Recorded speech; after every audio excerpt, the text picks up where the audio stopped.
नमस्कार, मैं आपका मित्र सुखबीर सिंह हुड्डा एडवोकेट, जो मैं अपना एक एचएनटी न्यूज़ चैनल चलाते हैं, जिसके अंदर जो हरियाणा की खास जो शख्सियत हैं, जो बिल्कुल जो पॉलिश्ड एंड रिफाइंड जो शख्सियत हरियाणा के अंदर से निकल के आई है, जो आज नेशनल लेवल पे, इंटरनेशनल लेवल पे जो जिनका डंका बज रहा है, जिनको फॉलो किया जा रहा है, जिनको कोट किया जा रहा है, जिनको कैलकुलेट किया जा रहा है।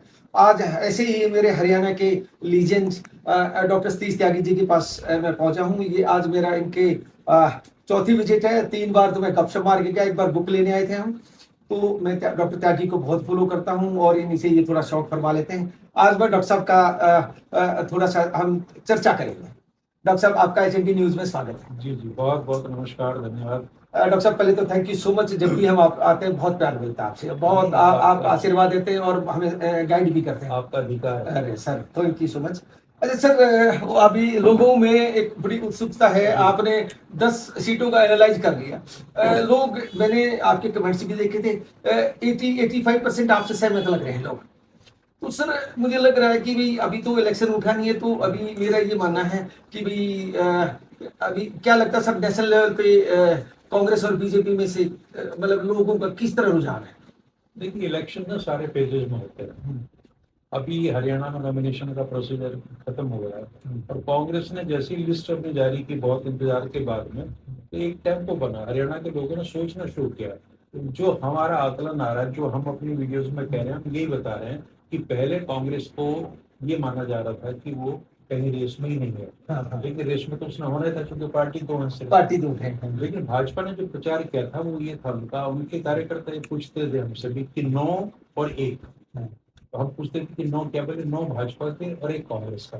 आप हरियाणा की बात कर रहे हैं? हाँ, हरियाणा की बात कर रहे हैं। और या फिर वो धीरे धीरे हुए 8 या 2। यानी वो किसी भी स्थिति में कांग्रेस पार्टी को 1 या 2 से ज्यादा सीट देने के लिए तैयार थे नहीं। और ये स्थिति तब थी जब तक उनके कैंडिडेट्स डिक्लेयर नहीं हुए थे। कैंडिडेट्स डिक्लेयर होने के बाद में पूरे हरियाणा के, इवन भाजपा के लोगों ने भी ये ताजुब किया कि कांग्रेस के पास इतने मजबूत कैंडिडेट कहाँ से आ गए। अब चूंकि दूसरा पहलवान मनोहर लाल जी कहते थे अखाड़े में मैं अकेला मजा नहीं आ रहा। अब जब जो अक्सर आप कोट करते हैं, जब दूसरे पहलवान आ गए और वो पहलवान कोई ऐसी नहीं कागजी पहलवान नहीं निकले, वो मजबूत पहलवान निकले, तो एक नए सिरे से हरियाणा में समीकरणों पर चर्चा होनी शुरू हुई।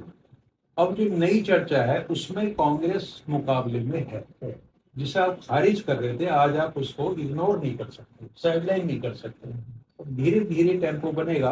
तो हमने अपने वीडियोस में जो आपका एनालाइज किया था 6+3+1, तो हमने ये कहा था कि हम 10 तारीख को फिर से एक आकलन करेंगे, फिर एक 17 को करेंगे और एक 24 को करेंगे। तो जैसे जैसे इलेक्शन आगे बढ़ता जाएगा ये चलता रहेगा। जहां तक राष्ट्रीय स्तर की बात है, लेकिन भारतीय जनता पार्टी 303 सीटों के साथ केंद्र में सरकार बनाए हुए है। नरेंद्र मोदी जैसा करिश्माई व्यक्तित्व लंबे समय से उनका नेतृत्व कर रहा है, सारी की सारी चीजें। लेकिन भारत की राजनीति जो है वो फेडरल स्टाइल की है। स्टेट्स में उनको चुनौती मिल रही है। स्टेट्स में चुनौती बेशक कांग्रेस से ना मिल रही हो, क्योंकि कांग्रेस तो जैसे मान लीजिए उत्तर प्रदेश में करीब करीब 89 के बाद से है ही नहीं, बिहार में भी लगभग उसी दौर से नहीं है। तो करीब 40 साल से यूपी में, बिहार में, उड़ीसा में, बंगाल में, इन प्रांतों में कांग्रेस है ही नहीं। लेकिन जो रीजनल पार्टीज है वो भारतीय जनता पार्टी को बखूबी चैलेंज कर रही है। जैसे यूपी में मान लिया अखिलेश यादव और मायावती है। अब वो दोनों अलग अलग हैं, तो इसलिए वोट बढ़ जाता है। अगर अखिलेश और मायावती प्लस कांग्रेस सब मिलकर चुनौती दे तो भारतीय जनता पार्टी उत्तर प्रदेश में भी उतनी बड़ी शक्ति नहीं रहेगी। हो सकता है सरकार बना ले, लेकिन वो जो ताकत उसकी अब है वो उतनी नहीं रहने वाली। तो इन प्रदेशों में जहाँ जहाँ रीजनल पार्टीज पावरफुल हैं, वहां पे भी भारतीय जनता पार्टी इस समय थोड़ा सा अपने आप को डिस्कम्फर्ट महसूस कर रही है। और उसकी वजह ये है कि 10 साल हो गए, अब केवल लफाजी से काम नहीं चलने वाला। मोदी जी की लोकप्रियता इस समय, मेरी समझ ये है कि वो डिक्लाइन पे, क्योंकि कोई भी व्यक्ति है वो एक हमेशा शिखर पर रह नहीं सकता। उसका अंत तो गप्पा यही हाल होना होता है। दूसरे, कांग्रेस का जो घोषणा पत्र आया है वो बहुत प्रैक्टिकल है। उन्होंने 5 नए और 25 गारंटियों की बात करी है, लंबी चौड़ी उसमें बातें हैं नहीं, और वो सीधे मतदाता के दिल को छू रही है। मैं ये नहीं कह रहा कि उससे प्रभावित हो तो वो कांग्रेस को वोट दे देंगे, लेकिन वो सोचने के लिए मजबूर है। आज वो ये तुलना कर रहे हैं कि भारतीय जनता पार्टी किन चीजों को लेकर आ रही है। भारतीय जनता पार्टी का सीधा सा मतलब है नरेंद्र मोदी। वो खुद भी कहते हैं कि आप किसी को मत देखो, सिर्फ मुझे देखो, कमल पे मोहर लगाओ, वो वोट मुझे मिलेगा। एक पूरी व्यक्तिवादी सोच से वो प्रेरित है। अब लेकिन वो जो मुद्दे हैं कांग्रेस वाले, उन पर तो कोई चर्चा ही नहीं है, जैसे बेरोजगारी पे, महंगाई पे और तमाम सारे इश्यूज हैं जो आम आदमी की जिंदगी से जुड़े हैं, उन पर वो कोई सवाल नहीं उठा रहे। अच्छा ये होता है कि इस समय नरेंद्र मोदी जी ये कहते हैं कि मैं रोजगार दूंगा, या रोजगार पर बात तो करें कम से कम, ताकि उनका जो पुराना वादा था 2 करोड़ रोजगार देने का, उस पर चर्चा होती, लेकिन वो तमाम चीजों से बच रहे हैं। और भारत की जनता इतनी समझदार है जरूर कि वो समझती है क्या है।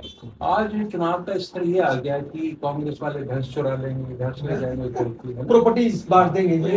एक देश जो विश्व गुरु बनने की क्षमता जिसमें है, बिल्कुल है, निश्चित रूप से है, और उसका प्रधानमंत्री जिसको कहते हैं कि विश्व व्यापक उनका डंका फैल रहा है और तमाम दुनिया के मुल्क उनको फॉलो कर रहे हैं। अगर मैं कहता हूँ पश्चिम के विकसित देश इस चीज को देखें कि चुनाव प्रचार का स्तर प्रधानमंत्री के द्वारा क्या हो रहा है और भैंस और इस लेवल पे आके तो जाहिर सी बात है वहाँ मजाक उड़ेगी। तो भारतीय जनता पार्टी के पास मेरी बात ये है, कुछ कहने के लिए इस समय विशेष है। तो एक अंडर करंट जरूर है, भाजपा भी ये कहती है अंडर करंट है, लेकिन वो कहते हैं अंडर करंट हमारे पक्ष में है, लेकिन पक्ष में लहर चलती है।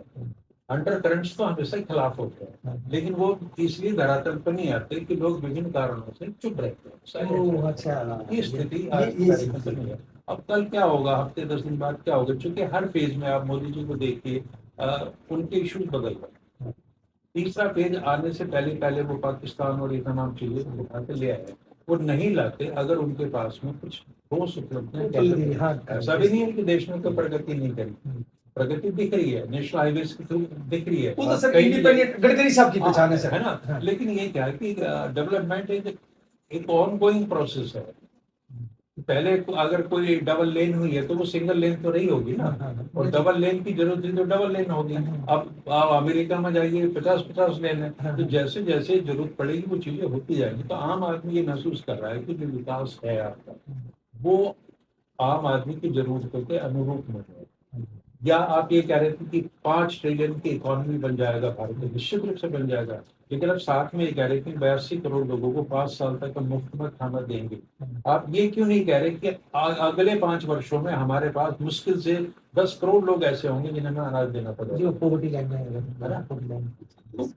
जो अब आदमी बहुत सुनी ये सारी चीजें, और धर्म वगैरह ये सारी चीजें, पोलराइजेशन की पॉलिटिक्स है, इनका एक शुरुआती दौरों में महत्व होता है। सर राम मंदिर का कुछ इफेक्ट आएगा? अब कोई नहीं, अगर राम मंदिर का प्रभाव होता तो भाजपा के लिए बड़ी सुखद स्थिति होती और उसको इन चीजों पर नहीं उतरना पड़ता, लेकिन ना उसका आ रहा है ना धारा 370 का आ रहा है। अब देखिए कश्मीर में वो चुनाव ही नहीं लड़ रहे, नहीं लड़ रहे, तो अब इससे बड़ी और हार क्या होगी। आपको जब एक इतना बड़ा एक्शन लिया है, आप करेंगे हिस्टोरिकल अचीवमेंट है, तो वहां की जनता से आप उसको वैलिडेट कराइए ना जाके। यस, वो वैलिडेट करेंगे तो नेचुरल सी बात है। घाटी की जनता अगर आपको ये कहे कि आपने ठीक किया, आपको चुन ले, इससे बड़ी क्या बात है। लेकिन आपको वहाँ भाग ही नहीं जाएगा। आप नॉर्थ इंडियन स्टेट से उनमें कई जगह हिस्सा ही नहीं ले रहे, मणिपुर में, मेघालय वगैरह में नॉर्थ ईस्ट में पार्टी को आप सपोर्ट कर रहे हैं। दक्षिण भारत में आपकी स्थिति कुछ है नहीं। एक दक्षिण के द्वार के नाम पर कर्नाटक खुला था, वो भी लगभग बंद होने की स्थिति है। तो आप एक सबसे दुनिया की सबसे बड़ी पार्टी है, सबसे ज्यादा साधन संपन्न पार्टी है, बावजूद इसके आप भारत के बहुत सीमित हिस्से हैं। असल स्थिति ये है उनका कि जो 225 सीटों की लोकसभा सीटों की काऊ बेल्ट है, हिंदी पट्टी, जिसे लोग मजाक में गोबर पट्टी नहीं कहते, उससे बाहर भारतीय जनता पार्टी है, उसका वजूद ही नहीं। तो ये 400 वाली फिगर अभी स्टिल इन डाउट है सर। 400 वाली फिगर तो अमित शाह ने बिल्कुल ये साफ कर दिया कि वो हमने टारगेट सब अपने कार्यकर्ताओं को देख रहे हैं। यानी उन्होंने खुद मांगे कि टारगेट हमारा नहीं है, बल्कि कार्यकर्ताओं का मनोबल बढ़ाने के लिए। सर पर एक बार टारगेट सेट हो जाए तो चेंज तो नहीं होता ना सर। टारगेट तो टारगेट ही रहेगा सर। उन्होंने चूंकि अब ये क्लैरिफिकेशन दे दिया कि that target is meant for workers only, it is not for the people. तो फिर उन्होंने अपनी हार तो मान ली पहले चरण में। वो ये कहते हैं हमने कार्यकर्ताओं को 400 का टारगेट दिया है और हमें अपने कार्यकर्ताओं की शक्ति का भरोसा है कि हम 400 के पार करेंगे। लेकिन आप देखेंगे पिछले 8-10 दिन से 400 का जिक्र ही नहीं जा रहा। तभी मैं आपसे ये क्लैरिफिकेशन पर थोड़ा आपका पॉइंट नहीं हो रहा है, वो नहीं करे। इसका मतलब कहीं उनको ये महसूस हो रहा है, इस तरह की रिपोर्ट्स भाजपा नेतृत्व के पास आ रही है कि धरातल पर उनकी स्थिति कमजोर है, और वो उनकी भाषा में, उनकी देह भाषा में, उनके जेस्चर्स में पूरी तरह झलक है। सर मेरे कुछ पॉइंट्स ऐसे हैं जो बिल्कुल थोड़े से हटके हैं, 2-2 मिनट में लूंगा। सर हरियाणा में कांग्रेस और बीजेपी में ऐसा कुछ हुआ है कि उन्होंने अपने कैंडिडेट उनके एक बड़े सरप्राइज वो हुए हैं, ऐसे ही बीजेपी में हुए हैं। मैं दो चार सर मैं बात करूंगा। सबसे पहले सर कैप्टन अजय यादव की टिकट कटने का क्या रीजन रहा होगा सर?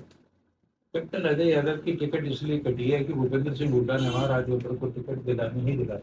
वो सर ये पर्सनल प्रेरोगेटिव तो नहीं था सर, ये कि जैसे वो ये जो इंटरनल फाइट है कांग्रेस की, हर आदमी जानता है कि इस समय हरियाणा तो कांग्रेस मेरिट पे तो नहीं है ना सर ये टिकट? मेरिट पे तो कतई है। मेरिट पे रहती है। तो सर इसके बाद अगर आप आते हैं इसमें, तो आपने माना कि भाई ये थोड़ा सा पर्सनलाइज एंगल हो गया, तो सर भिवानी के अंदर क्या होता है कि वहाँ श्रुति चौधरी या उसकी मदर की दोनों की टिकट कट जाती है, रावदान सिंह जी आ जाते हैं। वहाँ पे रावदान सिंह भूपेंद्र सिंह हुड्डा के आदमी है और किरण चौधरी की रायबल है। तो आपका ये मानना है कि ऐसा आगे गुट करने के लिए भिवानी वाली जो टिकट है वो तो भूपेंद्र सिंह हुड्डा ने रावदान सिंह को दिलवाई है। मतलब आपका ये मानना है ये भी फैमिली कंपोजिशन हुआ? बिल्कुल बिल्कुल। तो सर हिसार के बारे में क्या कहेंगे, ब्रजेंद्र सिंह की टिकट कटना? ब्रजेंद्र सिंह की टिकट कटना, वहां भी हुड्डा साहब चाहते थे जेपी की टिकट मिले और वो कामयाब हुए। उसमें ऐसा क्या एंगल रहा होगा सर? वो सीटिंग एमपी थे, राहुल गांधी के साथ वो कमेटी में थे सर। एमपी को भारतीय जनता पार्टी के थे। और आप थोड़ा ध्यान दें तो सोनिया जी ने इस पूरे प्रोसेस में दो ही लोगों को बुला के बातचीत की, किरण चौधरी और ब्रजेंद्र सिंह। अब इन दोनों के और शेखर नेतृत्व के बीच में क्या बात हुई बाहर नहीं है, लेकिन हम अटकल लगा सकते हैं कि इन दोनों को कुछ समझाया गया है कि भाई हम आपको इस समय नहीं कर पा रहे किन्हीं भी वजह से, और आगे चलते भविष्य आपका है। क्योंकि हुड्डा साहब ये बता, मैं आपको बता रहा हूँ, हरियाणा में एक जनरेशनल चेंज आने वाला है। अगला 2029 के चुनाव में बहुत सारे लोग, भगवान उनको दीर्घायु करे, स्वस्थ रहे, लेकिन मुझे नहीं लग रहा कि वो उस पोजीशन में होंगे कि वो फाइट कर पाए। हाँ, तो भारतीय जनता पार्टी में तो मार्गदर्शक मंडल है, तो यहाँ कुछ लोग ऐसे जैसे भूपेंद्र सिंह हुड्डा 2029 में सक्रिय भाग नहीं लेंगे चुनावी राजनीति। चौधरी वीरेंद्र सिंह भी नहीं लेंगे, कुमारी शैलजा भी नहीं लेंगे, किरण चौधरी भी नहीं लेंगे। अब भविष्य वहाँ किसका बचता है? वहाँ ब्रजेंद्र सिंह है, वहाँ दीपेंद्र हुड्डा है, वहाँ पे श्रुति चौधरी है, लेकिन वो उसका दुर्भाग्य है कि वो सक्रिय नहीं रहता। सर इसके बाद सोनीपत आते हैं। सर सोनीपत में ये चॉइस क्या है सर ब्रह्मचारी साहब? हाँ, यहाँ फिर मैं वही कहूंगा कि भूपेंद्र सिंह हुड्डा की पर्सनल चॉइस है। तो नहीं सर, कांग्रेस अपना सर्वे कराती है, कांग्रेस की सीईसी है, और आप भी बहुत सारे रेफरेंसेस देते हैं कि कांग्रेस में आपने भी कई बार कोट किया कि भाई सीईसी के थ्रू होके जाता है। क्या सीईसी के पास रिपोर्ट्स और इंटरनल रिपोर्ट्स नहीं आती? कौन ये सारे प्रोसीजर होते हैं, कांग्रेस हो चाहे भारतीय जनता पार्टी, अंतिम निर्णय हाईकमान ने लिया। और फरीदाबाद में क्या रहा सर? मान लिया खड़गे जी को, मान लीजिए राष्ट्रीय कांग्रेस के अध्यक्ष है, उनको भी लिस्ट अल्टीमेटली सोनिया जी और राहुल को देनी पड़ती है। और वहां का जो निर्णय है, जैसे हरियाणा के संदर्भ में बात करूं, तो वो हुड्डा साहब की इच्छा को चाहे अनचाहे महत्व देना उनको पड़ रहा है। सर वो इतनी ग्रिप रखते हैं हरियाणा की राजनीति पे मैडम सोनिया गांधी और राहुल जी? बात ग्रिप रखते हैं? ग्रिप की नहीं, बात यूटिलिटी की है कि जो उनके खिलाफ एसआर के गुट है, किसी नेता में ये क्षमता नहीं है कि दिल्ली के इर्द गिर्द 100 किलोमीटर के एरिया में 50-60 हजार लोगों की भीड़ अपने आर्थिक संसाधनों से इकट्ठी करती है। अगर आज राहुल गांधी दिल्ली में कोई रैली करना चाह रहे हैं तो कहीं ना तो उत्तर प्रदेश में उनकी सरकार है। सर आपने बहुत जबरदस्त लॉजिक दे दिया। कहीं तो सब हर कोई मेरे ख्याल में दर्शक इस बात से वो हो जाएंगे। सर आपने इतना बड़ा लॉजिक दिया कि ये सोच कहाँ पे है कि अगर वो राहुल गांधी ये कहें कि हुड्डा साहब मैंने रामलीला मैदान में रैली करनी है, तो हुड्डा साहब तो हरियाणा को भर देंगे मैदान को पूरा, और राहुल गांधी से ये नहीं कहेंगे कि आप मुझे पैसे दिलवा दो। सर ये पॉइंट तो आपने बहुत गहरा और उम्दा पॉइंट और इतना टच किया आपने कि लोगों के दिमाग में नहीं थी ये बातें कि यूटिलिटी देखी है कि राजनीति कि हमारे लिए कितना उपयोगी है। तो कई बार आप नाराज होते हुए भी नाराजगी जाहिर नहीं करते, नाराज होते हुए भी आप उस आदमी को ओपनली नाराज नहीं करेंगे। ये देखते हैं कि चलो भविष्य में कभी देख लेंगे। तो राजनीति वर्तमान में होती है, उस स्थिति में भूपेंद्र सिंह हुड्डा हरियाणा कांग्रेस के सबसे मजबूत नेता है। और मैं तो कहता हूँ कि दिल्ली के 400-500 किलोमीटर का जो एरिया है, इसमें आज अगर कोई मास लीडर है जिसके अंदर ये क्षमता है लोगों को लाने की, दूसरा नाम मुझे कोई नहीं। अच्छा सर वो अपने समधी साहब को टिकट नहीं दिला पाए, करण दलाल को फरीदाबाद। करण दलाल का नाम भी उन्होंने प्रोजेक्ट किया। नेता बहुत तेज होते हैं, वो दो नाम भी, तीन भी भेज रहे तो उनके अपने लोग होते हैं। तो अच्छा ये आपका ये मानना है आराम से मनवा लिया, बड़ा नेता 2-3 नाम तरल चला के रखता है? हाँ बिल्कुल, हुड्डा साहब बहुत शातिर खिलाड़ी है। तो सर ये करण दलाल का कटने का वो तो डायरेक्ट समझी हुए सर, उनकी भतीजी उनके लड़के के साथ जातीय संतुलन बिठाना होता है।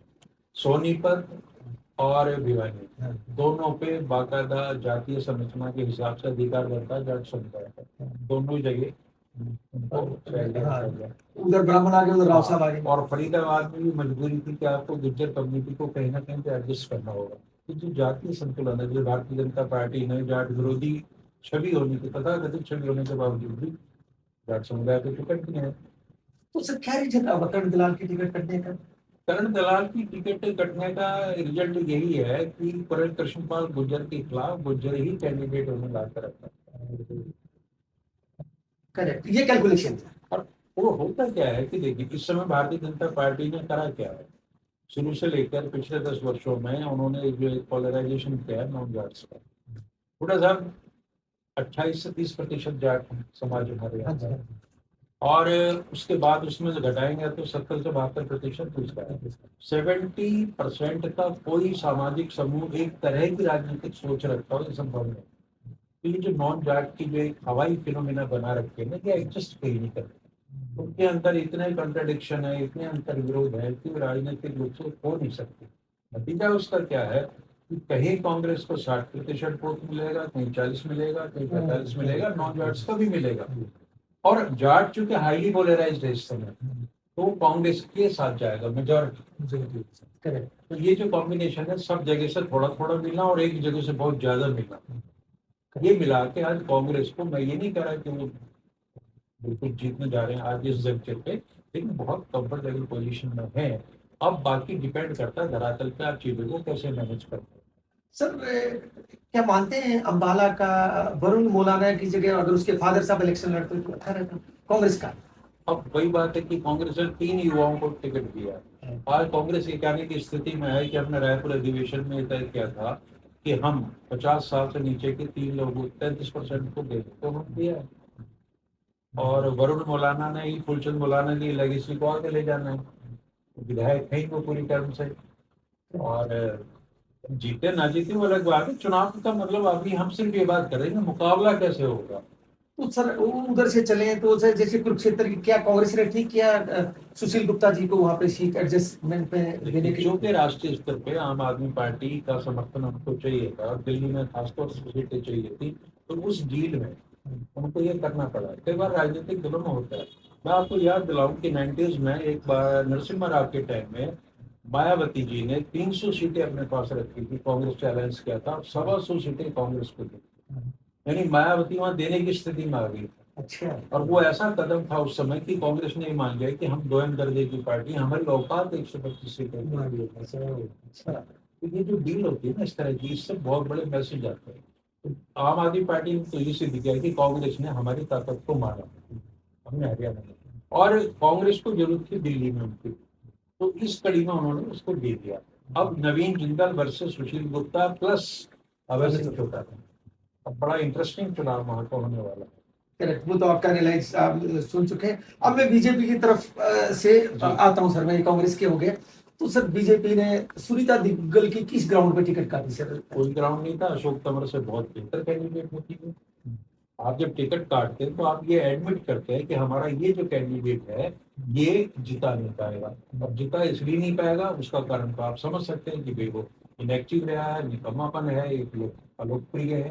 तो आपने अपने कैंडिडेट को मान लिया कि पिछले 5 साल में जो आपको कैंडिडेट दिया है वो किसी काम का नहीं था, और अब आप ला रहे हैं तो दूसरी पार्टी से बाहर लेकर आ रहे हैं 4-5 दिन पहले, तो उसके खिलाफ माहौल है। और सब माहौल खिलाफ वही सिरसा में आपने एनालिसिस आपका देखा है हमने? सिरसा में तो कोई सवाल ही नहीं उठा रहा है इस चीज। अच्छा सर, दूसरा ये था कि मैं आपको बड़ा क्लोज से फॉलो करता हूँ, आपका ये मानना रहा है अगर ओवरऑल हम कंक्लूजन निकालें कि यहाँ बीजेपी ने अरविंद शर्मा को दोबारा टिकट देके थोड़ी सी गलती की, आपका एनालिसिस से मुझे लगा सर उसका क्या ग्राउंड है कि अरविंद शर्मा का आप बता रहे हैं कि वो टक्कर में नहीं, मतलब टक्कर इन द सेंस कि क्लोजनेस में नहीं है अभी? सूचना दे कि अरविंद शर्मा तो खुद भी यहाँ से चुनाव नहीं लड़ना चाह रहे थे। ओह अच्छा अच्छा, यहाँ से सर, ओके। क्योंकि उनका मार्जिन जो है डिफीट का दीपेंद्र सिंह का केवल 7,000 है, और उस पर भी बहुत सवालिया निशान होते हैं, बहुत सारी। और जिस समय दीपेंद्र सिंह उल्टा हारे हैं, आम लोगों की रिएक्शन ये थी कि इसको हारना नहीं चाहिए। यानी कुछ लोग ये मान के चल रहे थे कि हारेगा नहीं और हम अगर खिलाफ वोट भी कर देंगे तो कौन सा हारने वाला है, एक मेंटेलिटी होती है ना। लेकिन हारने के बाद लोगों ने महसूस करा कि उन्होंने एक अच्छा एंट्री खो दिया। और Okay. अरविंद शर्मा और दीपेंद्र हुड्डा की अगर तुलना करें तो वो बहुत कंपेरिजन बनता नहीं है, बनता नहीं है, बनता कि मैं तो नहीं कर है। भी नहीं पाता। मैंने हालांकि वो देखा, मैंने आपको वो डेंटल सर्जन है, सारी चीजें हैं, लेकिन दीपेंद्र हुड्डा ने बहुत उस क्षेत्र के लिए काम किया, उसके पास रिलीजन है। और ये भी सच है कि वो काम इसलिए कर पाए कि उनके पिताजी मुख्यमंत्री उनके थे। पास बताने के लिए बहुत कुछ है। जैसे आप बताते हैं कि अरविंद शर्मा अपने काम नहीं गिना पा रहा है, अपने क्यों, उन्होंने क्या किया। दूसरे यहाँ जो लोकल मिनिस्टर था मनीष ग्रोवर, उससे उनके विरोध चलता हाँ, रहा। उनका छत्तीसगढ़ का रहा है। तो इस बार पार्टी के जो संगठन है वो भी पूरी तरीके से अरविंद शर्मा को कॉपरेट नहीं कर रहे।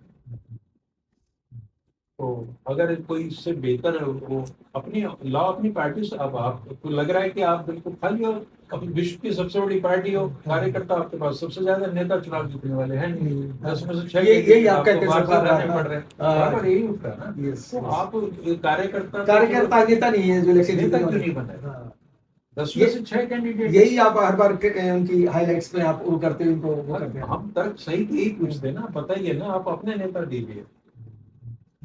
तो सर सोनीपत पे ये कैसे किया सर, ये कहाँ से लेके आए, मतलब सिटिंग एमएलए को इन्होंने बीजेपी ने टिकट दी? सोनीपत में ये जो आपके हैं सतपाल जी, नहीं, मैं बीजेपी की बात कर रहा हूँ। बीजेपी के मोहनलाल भडौरिया को, हाँ। रमेश कौशिक को टिकट मिलना था। हाँ। अगर चुनाव के ऐन वक्त पहले उनकी सीडी वगैरह ना थी। क्या सीडी में दम लग रहा है डॉक्टर साहब? एक्चुअली में दम कुछ नहीं होता। सच तो अभी मनोहर लाल जी ने कह दिया कि आप कौशिक जी गंगा जल की तरह पवित्र हो, सर्टिफिकेट दे दिया। लेकिन अब उस सर्टिफिकेट के वो आपने उसको उस पे काफी तर्क दिए इस पे। जब टिकट ही कट गया तो अब गंगा जल हो गया, यमुना जल, उससे क्या फर्क पड़ने वाला है। तो अब उनको रमेश कौशिक को लाना नहीं था, ब्राह्मण आपने यहाँ से लड़ाना था। तो अब मोहनलाल भडौरिया आपकी सरकार में मंत्री थे, उठा के आपने तो चुनाव लड़ा दिया। आपका ये मानना है कि भाई बैलेंस करना था, कास्ट बैलेंस करना था? सब करते हैं, हर पार्टी करती है। दुष्यंत चौटाला को आज कोई नहीं मान रहा कि भाई वो फोर्स को लेकर, ऐसा कुछ नहीं है। बट उन्होंने, आप ही देखिए, बड़े ध्यान से आप देखिएगा, उन्होंने 10 में से 5 जाट समुदाय के लोगों को टिकट दिया। यानी वो अब से 5-10 साल बाद अगर कहीं पोजीशन में होंगे तो भी कह पाएंगे कि मैंने तो 10 में से 5 को दिया था उस समय। हुड्डा वहां से आपके नलिन हुड्डा को लड़ रहे हैं ना, फरीदाबाद वाले। हाँ, तो ये सब मैसेजिंग चलती रहती है। सबको पता है, नेताओं को, कि आज हम सत्ता में, हो सकता है अगले 10 साल हमें इंतजार करना पड़ जाए, तो उस वक्त की राजनीति भी लोग करते रहते हैं। सर एक बड़ी हॉट सीट है करनाल की जी। तो वहाँ संजय भाटिया जी हिंदुस्तान के सबसे हाईएस्ट मार्जिन से जीते, तो हाँ। उनको टिकट ना देकर मनोहर लाल जी का खुद जंप इन करना, क्या उनके लिए रोहतक ऑप्शन नहीं था मनोहर लाल जी के लिए कि रोहतक आके अपनी परफॉर्मेंस दिखाते, अपने काम के ऊपर बात करते? वो वापस से करनाल चले गए, और जहां आप है ना बुद्धि राजा जो यंग एक टैलेंट है उसका बड़ा अच्छा बैक कर रहे हो कि वो लड़का फाइट देगा, आपने ये कहा कि वो फाइट देगा। सोचने में ना बड़ा अच्छा फैंसी लगता है कि अगर नरेंद्र मोदी के सामने प्रियंका गांधी चुनाव लड़े, बिल्कुल फैंसी लग रहा है सर। तो बेशक हार जाए, लेकिन एक मुकाबले जो अरविंद केजरीवाल शीला दीक्षित के सामने खड़े हुए, कोई एंटी इनकम्बेंसी विशेष नहीं थी, 3 टाइम की चीफ मिनिस्टर थी, और अरविंद केजरीवाल ने उनको हरा दिया, हेड डाउन, ऐसी फाइट है। और जाके फिर वो बनारस में मोदी जी के खिलाफ खड़े हो गए। ये जो तरीका ना राजनीति में बहुत ज्यादा एग्रेसिवली जाने का, ये नेशनल पार्टी नहीं करती, ये बड़ा सोच विचार के करती हैं। और उसी कड़ी के तहत इन्होंने जो, अगर मैं अरविंद केजरीवाल के स्टाइल में देखूं, मनोहर लाल जी यहाँ खड़े हो जाते दीपेंद्र के सामने, क्या होता है सर? वो आप ही प्रेडिक्ट करिए, मुझे प्रेडिक्ट ये कर रहा हूँ कि वो साहस ही नहीं जुटा पाते पहली बात। और उनको ये डर लगा रहता है कि मैं रोहतक जा रहा हूँ तो मैं हार क्या होगा, क्योंकि 10 साल मुख्यमंत्री रहने के बावजूद भी मनोहर लाल खट्टर लीडर नहीं है। सर आप उनको ड्राइंग रूम का नेता कहते हैं, किस क्या आपके उसके पॉइंट से सर क्या तर्क है सर? ड्राइंग रूम की नेता नहीं सर, आप तर्क पे बताते हो तर्क ये है कि वो अटैची भी किसी को नहीं लाने दे रहे को, ठीक, आपके बहुत सारे वर्जन जाते हैं। हाँ, वो सारी चीजें चलती रहती हैं। वो मास लीडर इसलिए नहीं है कि आप, अगर मैं उनको चुनौती दे रहा हूँ कि वो कहीं पे भी जनसभा अपने बलबूते पर करके दिखाते, रोहतक ही करके दिखाते। आप 10 पंजाबी समुदाय के लोगों, जो उनका समुदाय, उनसे बात कीजिए, उनमें से 8-9 लोग ये मिलेंगे कि ठीक है, मतलब उत्साह नहीं है कि अपने हमारा आदमी है, हम इसके लिए लड़ मरेंगे, ये वाली स्पिरिट तो है ही नहीं है। बस ठीक है, क्योंकि वो जो जिस बैकग्राउंड से आए आरएसएस की, उसमें घर का महत्व, ना परिवार का महत्व, ना जाति का महत्व। तो स्टेट का लॉस था, इट मींस ओवरऑल उनकी जो रूल जो 10 इयर्स का रहा almost, It was a loss. कि उन्होंने कहा कि हम वो पहले तो नकारते हैं कि कांग्रेस ने जो 50 साल में किया उससे ज्यादा हमने कर दिया, और इसका कोई आधार नहीं, वो तो आपने मांगे उनसे भी बताएंगे नहीं सर। ये उनके साथ में जो उनके शिष्य कह लीजिए नायब सैनी जी, आप डम्मी कहते हैं, ये सुपर सीएम है, तो इसका क्या तर्क है सर? है ही अभी वो मिले मनोहर लाल जी से, उन्होंने कहा कि अपने जब बाइट दे रहे थे तो पत्रकारों से कहा कि आदरणीय मुख्यमंत्री मनोहर लाल मैंने आपको देखा है ना, हाँ। तो मनोहर लाल जी को खुद कहना पड़ा कि नहीं, अब आदरणीय आप हैं, मैं नहीं हूँ। तो एक मुख्यमंत्री जिसको करीब करीब 2 महीने होने जा रहे हैं, अभी तक वो ये एहसास ही नहीं कर पा रहा कि मैं चीफ मिनिस्टर हूँ, है, और वो पूर्व मुख्यमंत्री को ही मुख्यमंत्री कह के आदरणीय मुख्यमंत्री एड्रेस कर रहा है। ये चीजें कहीं डीप रूटेड है ना दिमाग में, तो वैसी तो नहीं, स्लिप ऑफ टंग तो है नहीं, तो उनको वास्तव में उन्होंने डमी बना के रखा हुआ है। और इससे मैसेज ये जा रहा है कि ये टेम्परेरी अरेंजमेंट है एड ऑफ दिस में, और जब सत्ता आएगी, अगर आई, तो मनोहर लाल फिर से चीफ मिनिस्टर होंगे। आज भी वो डिफेक्ट हुई है सर, बिल्कुल एग्री सर। बीजेपी का लास्ट पॉइंट रह गया सर, कि जो रणजीत सिंह जी को इंपोर्ट करके लेके आना, वो आप क्या मानते हैं, क्या डिसीजन पार्टी को सही पड़ेगा? एक मूर्खतापूर्ण बेवकूफी की डिसीजन, हाँ। और हर नेता ये कहता है और उसके चमचे ये कहते हैं कि मास्टरिस्ट हो, इस तरह से ले दें तब भी मास्टरिस्ट होगा, इसका ले दें तब भी मास्टरिस्ट होगा। रणजीत सिंह को भाजपा में लाना, अरे रणजीत सिंह 5 साल में आपके कैबिनेट में रहते क्यों नहीं भाजपा में आए? 5 साल वो आपके काम करने के, आपकी फंक्शनिंग से, आपकी लीडरशिप से कभी इतने मुतासिर नहीं हुए कि वो आपसे कहेंगे कि मैं तो अब भाजपा में आऊंगा, आपको जाना पड़ा उनको लाने के लिए। तो मनोहर लाल जी ने अपने वर्तमान के कांटे निकालने के लिए और संभावित भविष्य के कांटे निकालने के दृष्टिगत बहुत लोगों की भ्रूण हत्या इस समय कर दी। सर जाते जाते आईएनएलडी और जेजेपी रह गए सर, थोड़ा थोड़ा कांग्रेस बीजेपी टच कर ली। आईएनएलडी का सर आउट ऑफ 10 सीटों में से लग रहा है कि कहीं किसी सीट पे मुकाबले में है आईएनएलडी, कहीं पर टक्कर देने की नंबर 2 की पोजीशन में लग रहे हो कहीं पे आप? आईएनएलडी का मुझे नहीं लग रहा कि आपको और हमारे को कि नंबर 2 की पोजीशन कहीं पे नहीं है। जेजेपी का नहीं। हाँ, उसके बाद मैं जेजेपी आऊंगा सर, कि हम आईएनएलडी को मान के चले कि वो तीसरे नंबर वाली फाइट होगी उनकी, और लास्टली जेजेपी कांस्टेंट करती सर आउट ऑफ 10 जो उनके कैंडिडेट डिक्लेयर किए। सीट को जीतने वाला तो प्रश्न ही नहीं होता। नहीं सर, वो तो वो जो वोट वो ले जा सकते हैं शायद उनकी जो माता जी हैं के बाद, लेकिन उसका नुकसान किसको होगा सर? नुकसान तो उन्होंने कर लिया। ये पार्टी को डेंट किसको मारेंगे सर, कांग्रेस बीजेपी को? वो दोनों को थोड़ा थोड़ा कर देंगे, इससे ज्यादा। और वो भी जो मेरी समझ ये है कि इस समय जाट कम्युनिटी हमारी स्टेट की हाईली पोलराइज्ड है, 95%।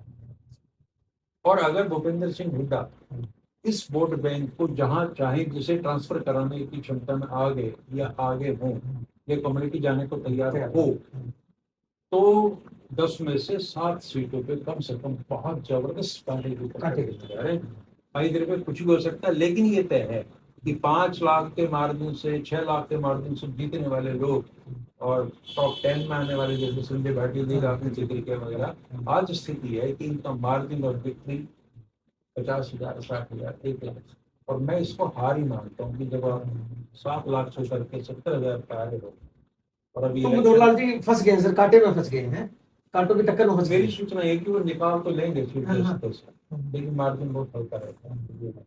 और सर कुरुक्षेत्र के ऊपर क्या प्रेडिक्ट कर रहे हैं सर, कुरुक्षेत्र वाला मसला, क्योंकि उस पे भी लोगों की बड़ी नजर है। लेकिन कुरुक्षेत्र में लोग जो है, एक तो किसान आंदोलन की भूमि रहा है, लोग नाराज। नवीन जिंदल से ये बहुत बड़ी नाराजगी है कि व्यक्तिगत रूप से उन पर आरोप लग रहा है कि वो सीबीआई, ईडी के जो गवर्नमेंट एजेंसीज के प्रेशर है उसको नहीं घेर पाया, इसलिए वो भाजपा में। और अब धन की ताकत तो वो चुनाव जीतना चाहते। सुशील गुप्ता उनसे पहले एक्टिव है। अगर कांग्रेस अपने वोट बैंक को, कुरुक्षेत्र वाले को, सुशील गुप्ता को ट्रांसफर कर पाए और अभय सिंह चौटाला को अपेक्षित समर्थन नहीं मिला, तो इस स्थिति में मेरी राय बिल्कुल डिफरेंट है। Naveen Jindal is going to lose Kurukshetra. And Aam Aadmi party अभी अपर हैंड आम आदमी पार्टी का लेके चले एज ऑडिट। हाँ बिल्कुल है, लेकिन नवीन जिंदल अपने आर्थिक संसाधनों के बल पे ये मैसेज देने की कोशिश में है कि मैं हवा पर लटकूं। या नवीन जिंदल का एक कद सुशील गुप्ता से बड़ा तो राजनीतिक है ही, और बिजनेस की दुनिया में भी है। तो एक ऑरा होता है, प्रभामंडल है कि नवीन जिंदल आ रहे हैं, जिंदल फैमिली आ रही है। लेकिन लोगों को ये नहीं भूलना चाहिए कि मैंने उदाहरण भी दिया था एक बार कि कामराज 2 बार के किंग मेकर हाँ रहे। जी। शास्त्री जी जो को आपने प्राइम बताया मिनिस्टर सर, हाँ। बनाया, इंदिरा जी को इंदिरा बनाया को बनाया तमिलनाडु जैसे स्टेट के चीफ मिनिस्टर रहे, और उनको एक बिल्कुल नए लड़के ने हरा दिया।